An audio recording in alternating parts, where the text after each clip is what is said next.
চব্বিশের লোকসভা ভোট বিপুল সাফল্য, গ্রামে সবুজ সুনামি, কিন্তু শহরে ধাক্কা। এবার তাই সমস্ত পৌরসভা এলাকায় বাড়তি নজর তৃণমূলের।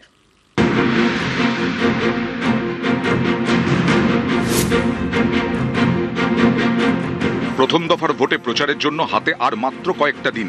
এই কদিন শহরে প্রচারে বিশেষ জোর দিচ্ছে তৃণমূল।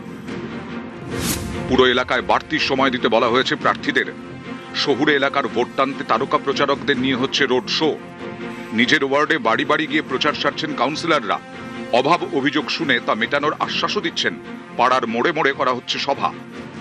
যে জায়গাটায় আমরা ভালো আছি সেটা আরো ভালো করতে হবে, আর যে জায়গাটায় কোনো কারণে আমরা হয়তো আরো একটু বেশি ভোট পাওয়া উচিত ছিল সেটার কারণগুলো অনুসন্ধান করে সেই জায়গাটা আরো ভোট পাওয়ার জন্য যা যা করা দরকার সেটা পার্টি নেতৃত্ব ঠিক করবেন, যাতে কোনো শিথিলতা না থাকে সেই জন্য পার্টি নেতৃত্ব কড়া নজর রাখছেন। 2024-এর লোকসভা ভোটের ফলে স্পষ্ট তৃণমূলের শহরের ভোট ব্যাংক ধাক্কা খেয়েছে। 2021 বিধানসভায় তৃণমূল পেয়েছিল 2,89,68,281টি ভোট। 2024 লোকসভা ভোটে তা কমে দাঁড়ায় 2,76,74,133। 3 বছরে ভোট কমে প্রায় 13 লক্ষ। তথ্য বলছে তৃণমূলের গ্রামের ভোট অটুট থাকলেও শহরে ভোটে ভাগ বসিয়েছে বিজেপি। পশ্চিমবঙ্গে 121টি পুরসভা। 2022 পুরো ভোটে 120টিতেই জয়ী হয় তৃণমূল। এর 2 বছরের মাথায় বদলে গেছে অঙ্ক। 24-এর লোকসভা ভোটের ফলের নিরিখে 121টি পুরসভার মধ্যে তৃণমূল 120 থেকে কমে 51, বিজেপি 0 থেকে 1 লাফে 68, কংগ্রেস 0 থেকে 2। রাজ্যে 7টি কর্পোরেশন। 24-এর লোকসভা ভোটের ফলের নিরিখে 3টিতে এগিয়ে তৃণমূল, 4টিতে বিজেপি।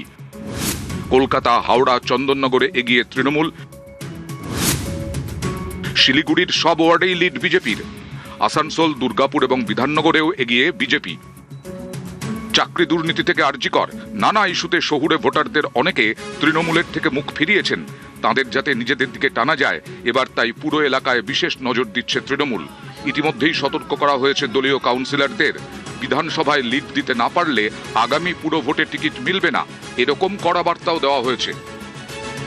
2024-এর লোকসভা নির্বাচনের ফল বিশ্লেষণ করে দেখতে পাওয়া গিয়েছিল যে গ্রামাঞ্চলের ভোট তৃণমূল কংগ্রেসের পক্ষে অটুট থাকলেও শহরাঞ্চলের ভোটে বেশ কতগুলি জায়গাতে থাবা বসাতে শুরু করেছে বিজেপি।